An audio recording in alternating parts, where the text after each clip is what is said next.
name is Sherry Drake.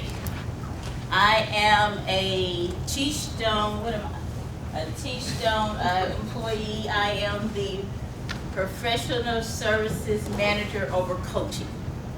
That's a new title for me. I was the senior class specialist who supports most of our coaching programs, and I also do observation training. I've been working in class, using class since 2009 when I was in TA for Head Start. That's where I first started. And so this topic is very interesting to me, really, because class is really effective, but as I'm out in the field, I hear a lot about it doesn't relate to my coaching. And so this is not going to be a deep presentation. We're just going to give you some practical information of how to really think about culture, but still maintain the fidelity of the class tool. And good morning, everyone. Good morning. Good morning.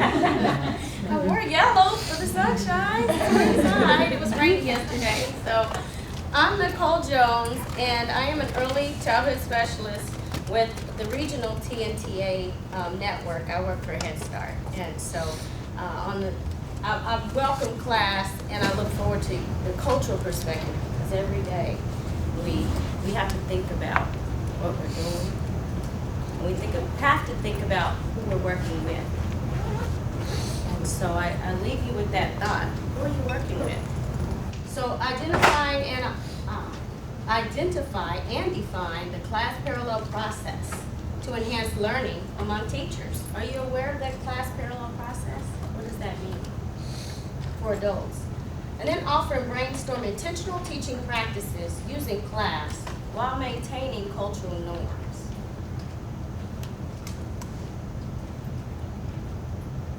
So let's find out who's in the room. Do we have any administrators? You want to raise your hand, wave at us? Okay, awesome. How about researchers? Thank you, okay. Any observers? All right, teachers. Yay, okay. Frontline. And then any program leaders or district personnel? Awesome. Thank you. Okay. So this is a self-reflective question. Cultural competence is the ability to interact effectively with people of different cultures.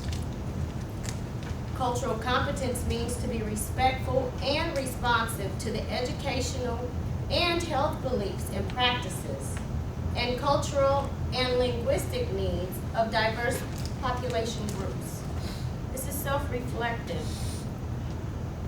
So as we think about this session, and then as you go home to your programs, take this thought with you. This is just one definition, but think about cultural competence. So our next section is cultural awareness as observers, coaches, and support staff.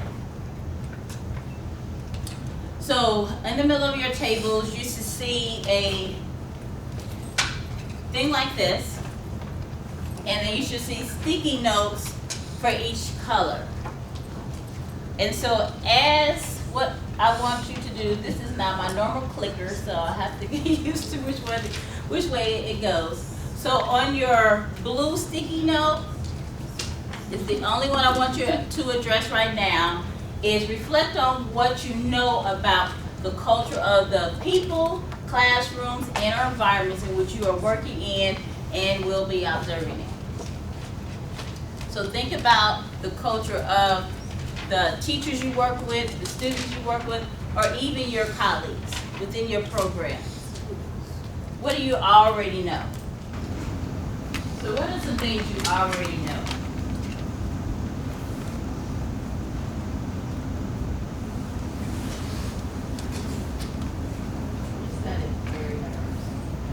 It's very good. Your group is very diverse. Yes. Anybody else? I just added like I would just add that what I know is that I can't judge a book by its cover, or I need to make sure that just because it's some disability I see, or something about the physical appearance that I see, that's not The determining factor Yes. of what they're. I can't make assumptions on based on Yeah, that's great. Anybody else? I know that I have to, told them, we individualize our students, and we say, every student is an individual, you have to, so with adults, it's similar within their culture, within that culture of that culture, so you kind of have to, not individualize as judge, but individualize to meet those needs. Right, yeah. And we're gonna hit a little bit on that in the parallel process, because we're not gonna just talk about the teacher to child in this session. We're also mainly hitting adult to adult, in working it within the culture of the teachers and your other colleagues. So great, thanks for sharing. Yes, ma'am. I know that most of the adults that I work with are stressed for time and money, and their own life situation. And typically they have a high school graduate degree, but no college. For one reason or another, to get a higher level. And that's a great thing to understand and know about your population and how to approach that in the way you need to approach it. So great. Thank you for sharing.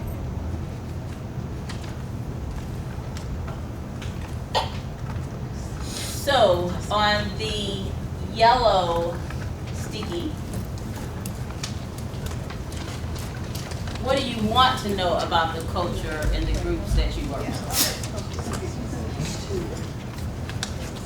How does it clash with your personal viewpoints or biases in ways you think interactions should happen or people should be within the workplace?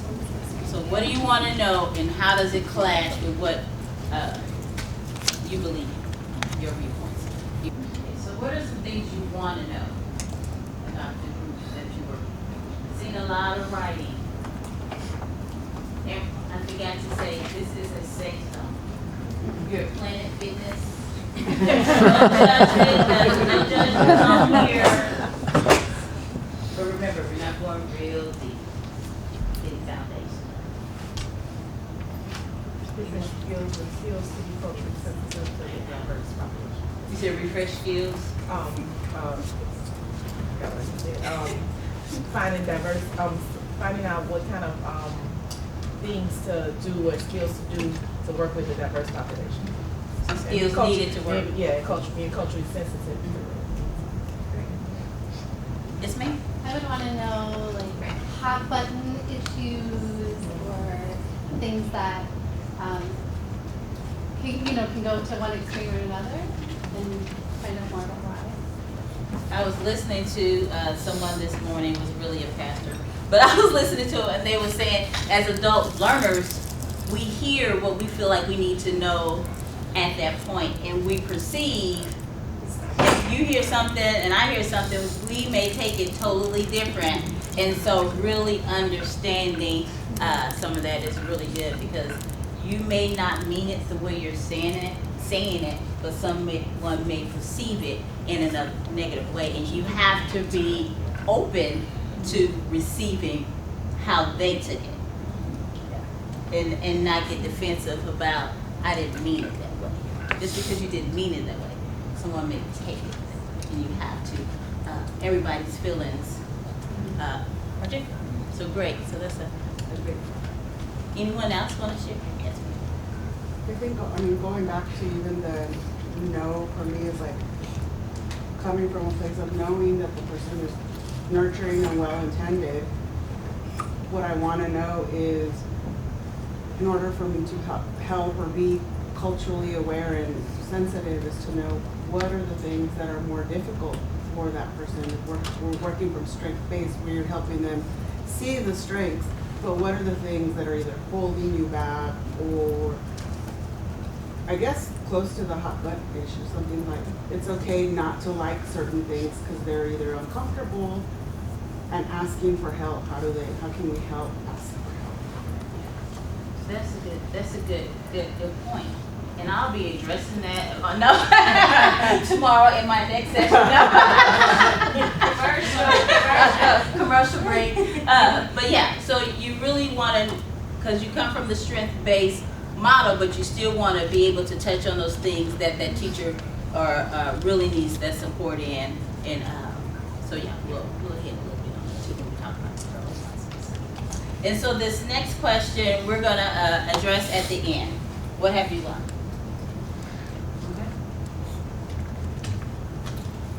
So, culturally aware is a difference maker. Being culturally aware is a difference maker. What do you think you should know, be culturally aware of when you go into a classroom and observe? And I'll give you some. You need to know the population. Even though class is a reliable, valid tool that you use with fidelity, you still want to know the population in which you're going into, because some of those, if you know, the behavior markers are not check marks. So respect could look a different way depending on that culture in which you're observing. And so understanding that and knowing that, but still maintaining the fidelity of that model. So you really need to know the group. Any other things you feel like as observers in the room, what should you know about that population before going in and doing an observation? As much as possible, know the language. Oh yes. Something by that language. You have to be aware of the language, because you don't want to waste the teacher's time or your time going into the classroom and they're speaking Arabic all day. It's the Arabic day, and you don't speak that language, and so you have to be aware of that group and that language. Anything else? Can I add this question? How many of you all conduct a interview with the teacher, with the director or leader of that program before you go in? And then maybe you go online and you research that program or the history of the program or the diversity of the program and the people that are in that program, especially as an observer.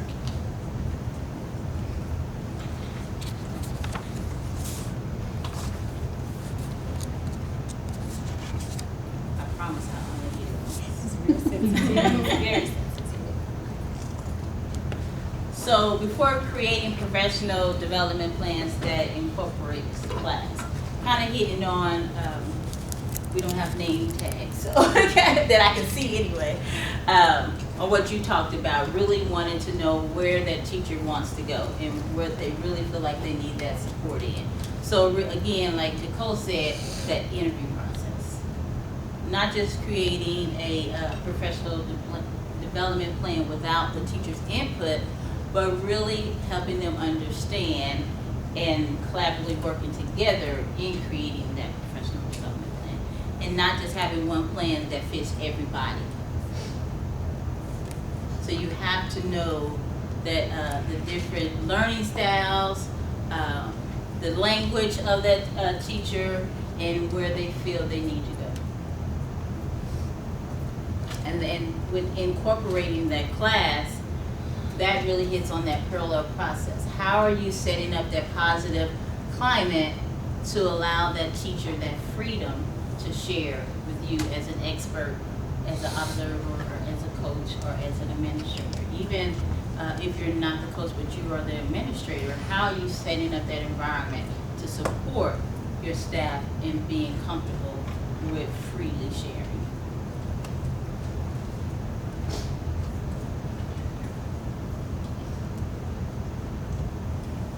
So before using class interactions in the classroom. So one thing that is very important, especially for teachers, it's important for them to know what class is before you come in and do an observation. And as someone who's done a lot of observations, I've been in classrooms where teachers have no clue to why I'm there, what I'm looking for, or what this is.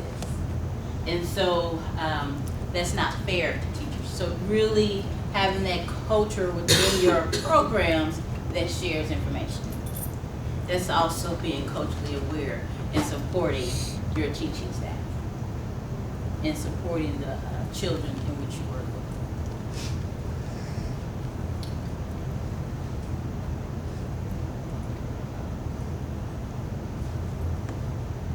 So how to build awareness for different cultures?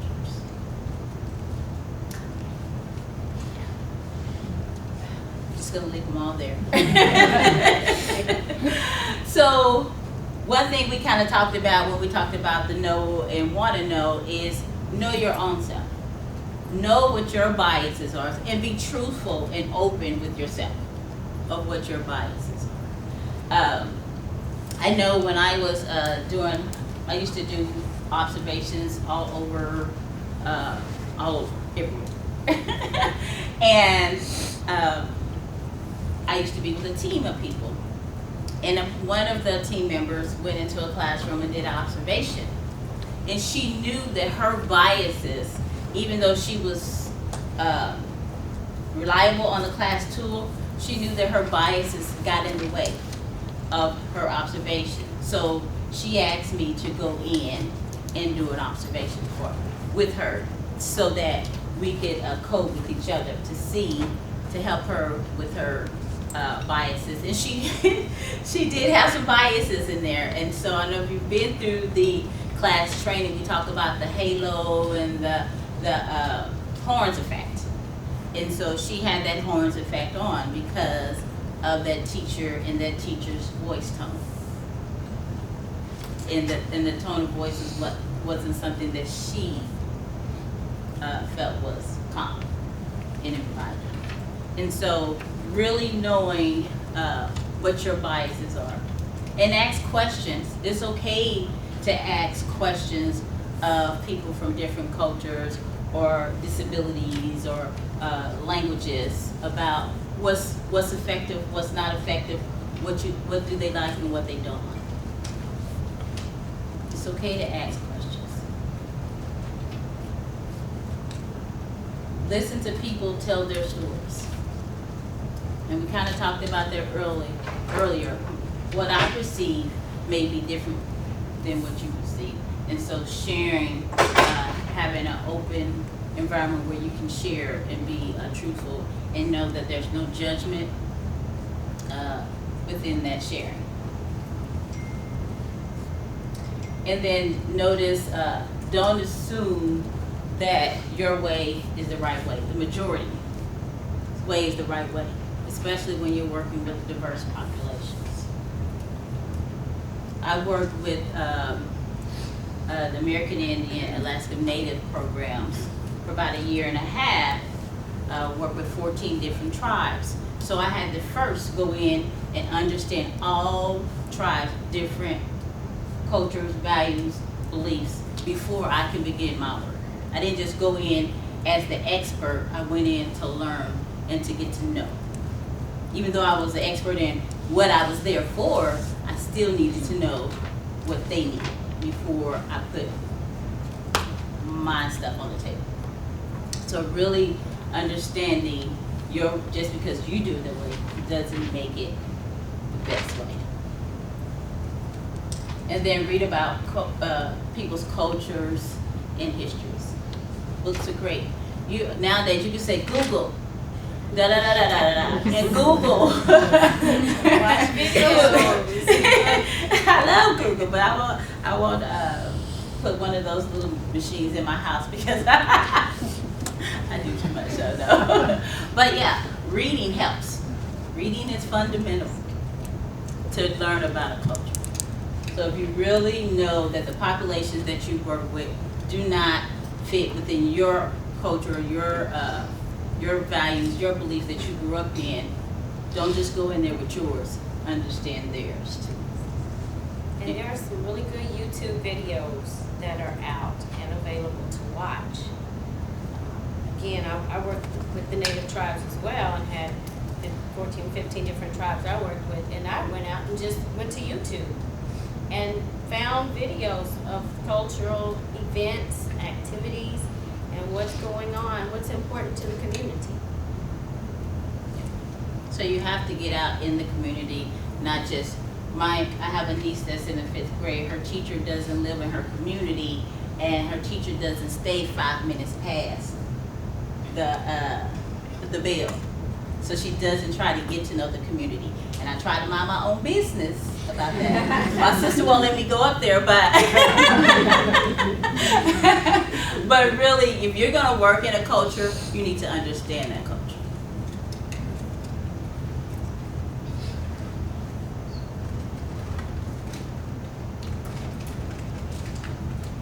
So we're gonna just throw some quotes out after each little section. So to be in the truth, we must know how to observe and reflect and speak and listen with passion and with discipline in the circle of gathered around us on a given subject. So you have to be open to listen and understand. And this is a book by Parker Palmer, The Courage to Teach.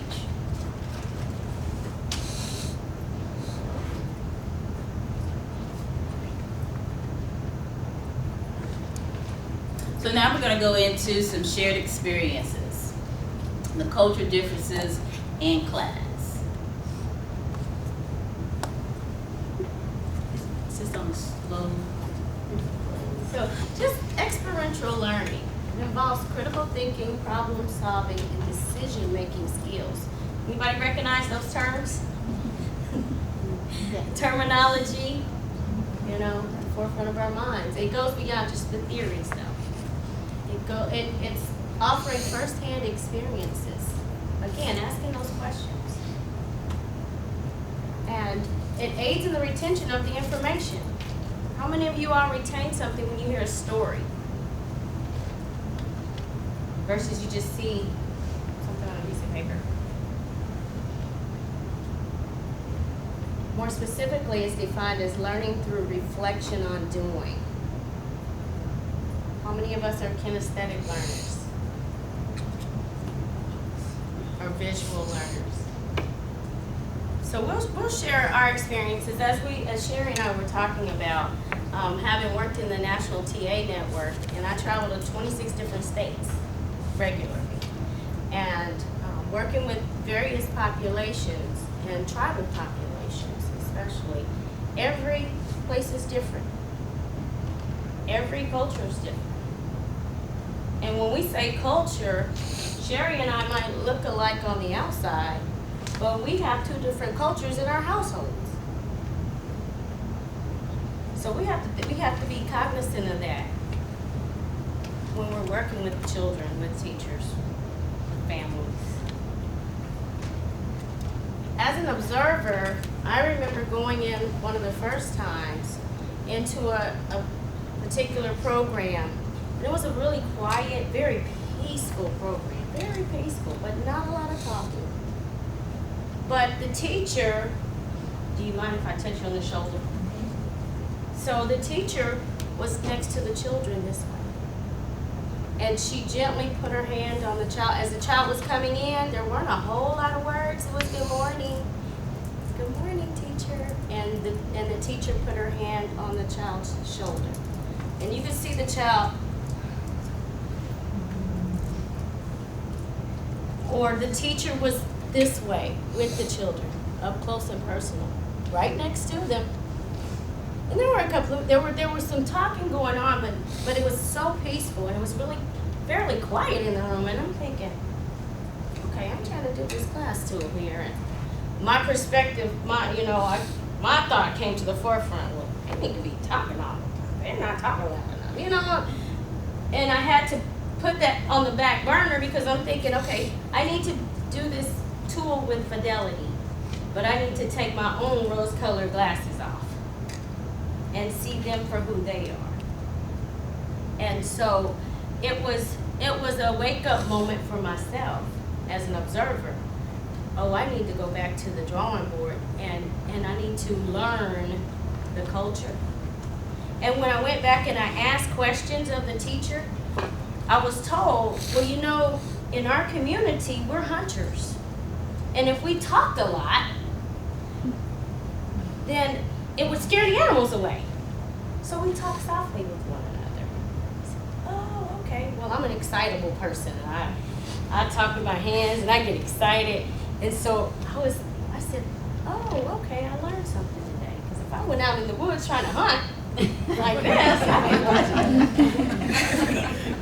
so it was just, again, taking off my own rose-colored glasses to be cognizant of this classroom. And then also being aware of the gestures and the body language that was going on. Let me turn. Nonverbal cues. The nonverbal cues, thank you. The nonverbal cues of what was taking place in that classroom. Because that spoke volumes. Because the children responded. And you knew there was positive teacher-child interaction taking place. So I'll let Sherry come from the coach's perspective. So as I shared earlier, most of my work with Teachstone is supporting coaches. But when I first started with Teachstone, I was a MTP coach supporting teachers directly in a large urban city. And when we did the teacher training, it was such a large program, they didn't know who was Teachstone and who was with the program. So I was just sitting amongst the people. That's what I do. And so I was sitting by a lady, she had been teaching for 30 years. And she was like, why am I here? I don't need this, I know everything about how to interact with my toddlers, da-da-da. I was like, yeah, but this is new. You know, when I went through college, I didn't get this. I really, this is some really good information. She said, yeah, I know it all. So we broke out in our sessions. Come to find out, she was one of the teachers that I was going to support. And so at the end of because I got to know their culture, and she got to know me. She also got to know class and how the interactions, if you're using them and really understanding them, supports growth. And at the end, she was so happy that she had went through this process, even though she was a 30-year teacher and she was going to be retiring in 3. But she said she saw the difference within her toddlers with speaking more, taking on more responsibilities in the classroom, being better able to answer questions because she was asking questions. And so just really, I didn't push class on her. We gently went through that process together collaboratively, and she saw how it really supported her in that. So it not only helped me as a coach, but it also helped her as an educator of young children. And so just really me understanding her understanding me, and we both understanding her class supported that growth for her and her children in within her classroom.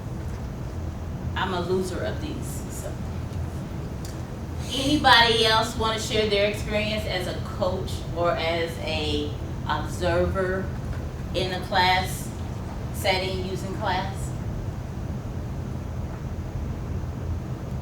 It's not an example from me per se, but within our department is when we have sped classrooms.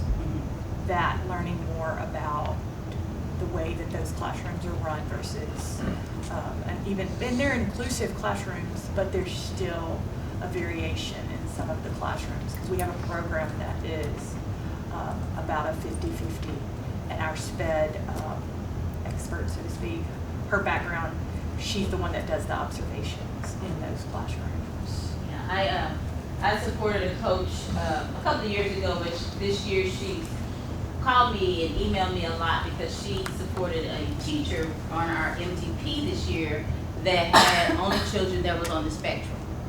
And so I really worked with her on helping that teacher effectively, do those interactions, but still respect the children in her class and what they needed. And so, yeah. So you do have to look at that and make some of those adjustments. So now we want to do a community of practice discussion. And on your table, you have a norms for facilitating courageous conversations. It will take about 3 to 5 to look at your norms for creating courageous conversations. And then begin your discussion with some others around you. Share examples of how your coaches or observers or educators are sensitive to the diversity of the community in which your program is located. And then also talk about how your educators provide opportunities for students that address their diverse cultural backgrounds. So educators, teachers, I'm calling on you now we want to hear your voice. We want to hear your voice a little louder. We have enough at the table, a couple of extras up here.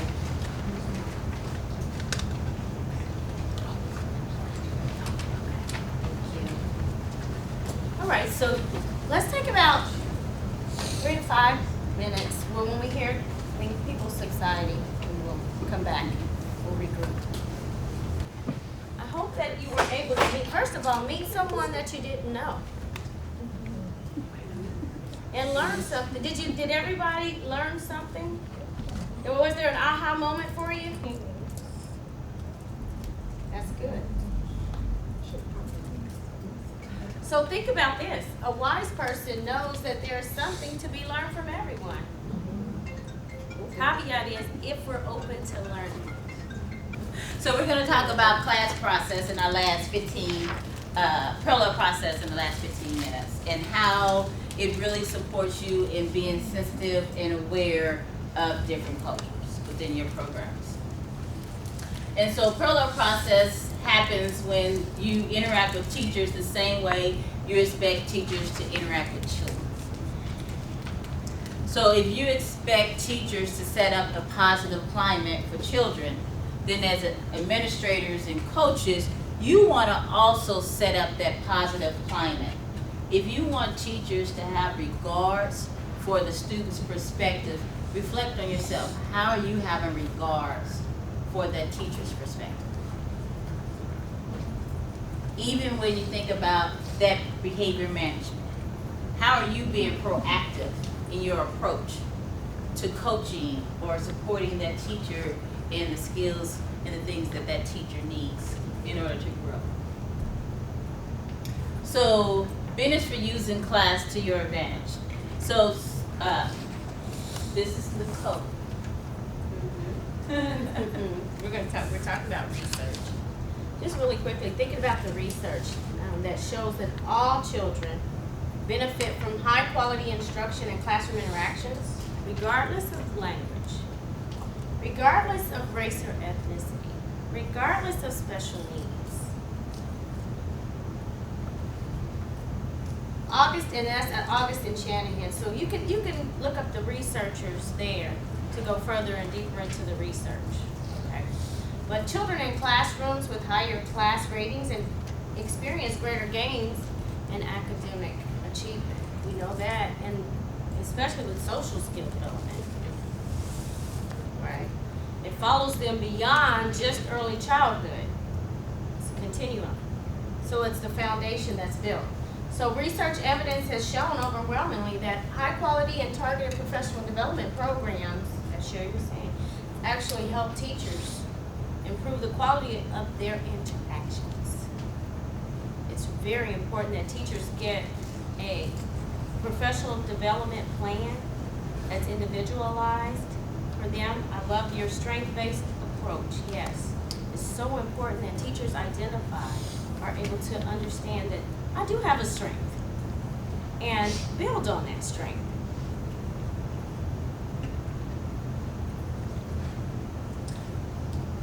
So when you think about your professional development for teachers, how are you currently using class to your advantage in your professional development? How are you supporting teachers with understanding, not just go through a 2-hour training over the 10 dimensions, but how are you integrating and incorporating effective interactions, not just when you present class to them, but when you have them think about curriculum. When they're planning something, how are you helping them think about concept development questions to integrate within that activity? How are you helping them think about, students don't have to line up straight like this to get to the restroom. How are you supporting them and thinking about how can they incorporate learning within those transitions? And especially, I know if they're in school districts with pre-K through 5th grade, you have to walk down the halls quiet. So how can you help them think about how can we walk down this hall quiet but still support some kind of learning within that process? Still hit those class interactions that are effective with some of those nonverbal cues and some of those nonverbal things that they can do that still support some kind of learning but still meet the mandates of that school. So really thinking about how intentional are you with your professional development and individualized with your professional development for teachers, because even 2 teachers in the same classroom may need something different. So really understanding that person's beliefs, understanding, and values around education. So parallel process applies class to adult interactions. So teachers build relationships with students by engaging in social conversations. As coaches, you should be building and engaging teachers in social conversation. You don't want to just go down, so how was concept development today? You want to know. So getting to know that culture, that community, it may have been some kind of parade that went on that weekend or something that you could connect with that teacher on before diving into the business of coaching. So you really want to establish that social relationship, and that gives you higher motivation to learn, and comfortable in their environment in which they can share. Because I know when I was at the program level, I did both supervising and coaching of my teachers. And so I had a coach hat. When I was coaching, I had my hat on, and so it had to be something really major for me to jump to that supervisor side, to address. But when I was a coach, I was coaching, and they knew that they could share with me at the coach level, and it'd be okay, not be reflected in their evaluation at the end of the year. So really having that openness and understanding and know what each person needs.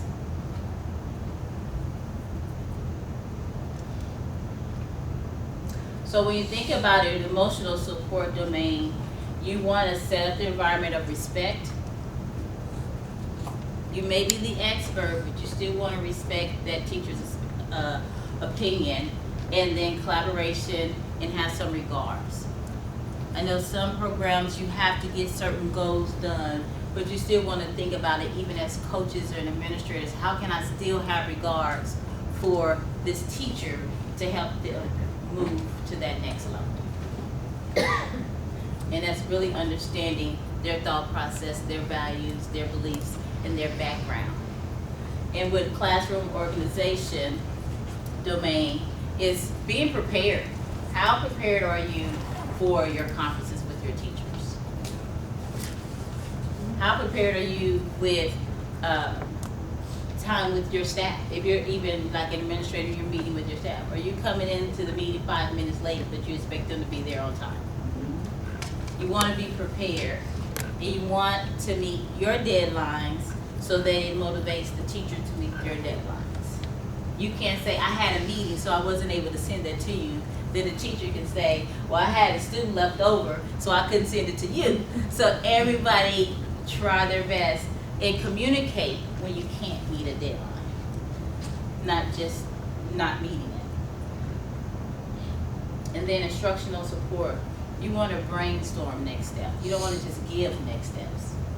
You want to brainstorm and do some scaffolding, because sometimes teachers, as we talked about earlier, may see something different than you, and so you have to do some scaffolding to really help them process that and understand that, and really link it to their classroom. Video, if you've never done video coaching, it is so great. I'm a teachers see things like, I didn't know I did that. I like, at first I don't want to take the video. Like for me as a staff person for Teachstone, I have to film myself giving training once a month. I don't like to do that because I can't hold my stomach in for 8 hours. And so you'll get that from teachers who, they don't like to record because they don't want to dress up or da-da-da. But really setting that environment up, it's not about what you have on or how you look. I'm looking at how you're interacting so that we can support that shift and see what skills and knowledge that we can adjust for you.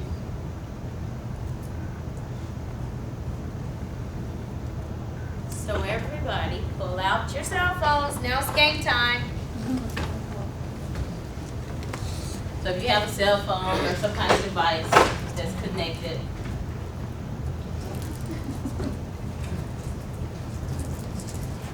And we are going to play a game called Kahoot. Anybody heard of that game? Yes. We only have 3 questions for you. So we'll see. You can kind of look at your notes. It's an open book. And it's Kahoot.it. So KAHOOT.IT. That's what you're going to, and then we're going to bring up the code for you. It's loading. And in a moment, there'll be a PIN number that you're going to put into your phone. You can work with your neighbors if you want to create a team and name your team. That's wonderful too.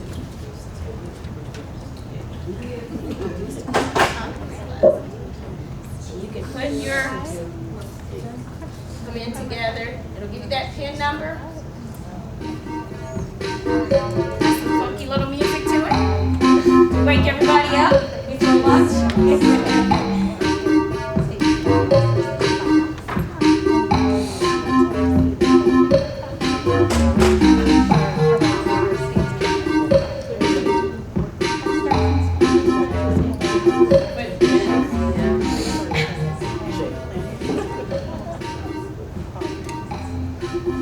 Oh, I love these names.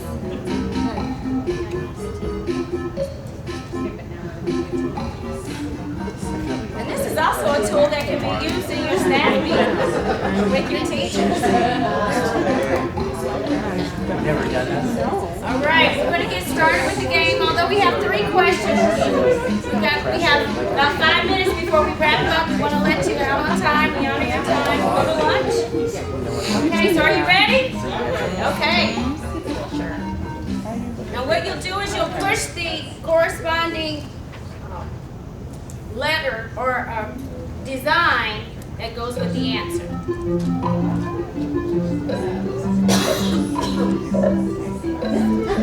How can you build your awareness of different cultures? And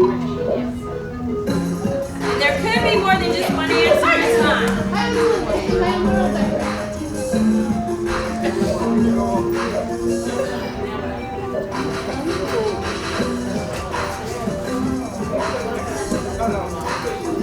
I don't know if this is one of them, but it's timed on speed too. Listen to people tell their stories.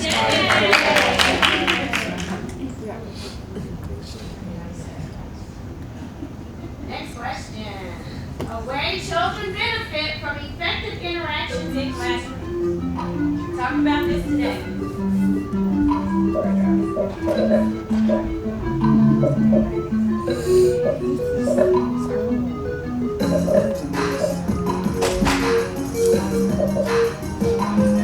I love the collaboration going on.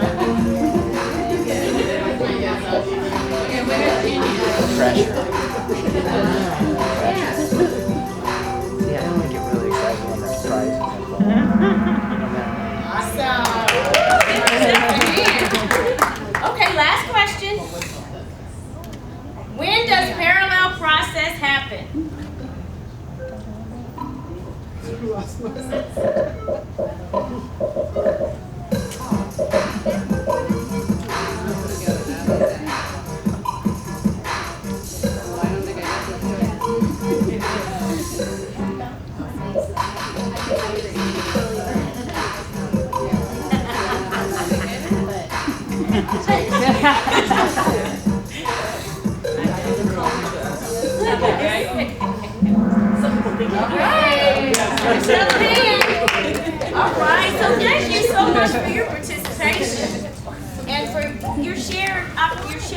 stories and experiences. So we have, so you have a little body on the middle of the table. So that's one of the takeaways we wanted to give you. As while you're thinking about the culture of which you work in and things that you want to know, this is just a planning sheet. How can I be more, use more pillar process in that? And so the question, this question right here is at the top of your sheet. And we just want you to think about how can you use emotional support in your interactions with not just teachers, not just children, but in other settings. So you can take this with you. You can use this with your staff as an activity, food for thought. Okay. Everyone that wanted one, we have a couple of extras up here. It would also be a good tool to use along with this sheet right here to get the conversation started. And again, to have these conversations, you have to be open to listen. Any questions in the last 30 seconds? Great, thank you guys. I hope you all have a good time.